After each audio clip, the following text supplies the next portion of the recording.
Samantala, isang matapang na pahayag naman ang binitawan ng undefeated prospect na si Carl James Wonderboy Martin sa kanyang social media account.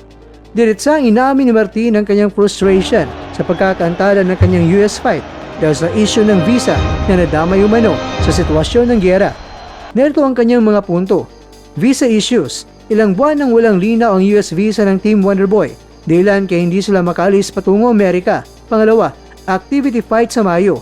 Dahil sa tagal ng huling laban, October 2025 pa sa Thrilla in Manila, nakiusap siya kay Boss Sean Gibbons na bigyan siya ng laban dito sa Pilipinas ngayong May 2026.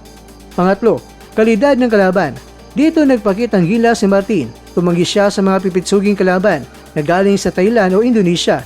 Hinanapan naman po niya tayo ng kalaban pero sabi ko, kung pipitsugin na Thai o Indonesia o sino man na foreigner, wag na lang. Mas maraming Pinoy fighters ang di hamak na mas magaling kumpara sa mga foreigners na lumalaban dito, ayon sa post ni Martin. Mga kakwento, binigyang diin ng Ifugao boxer na hindi siya kailangan ng makulay na pangalan sa poster kung wala ng kalidad ng laban.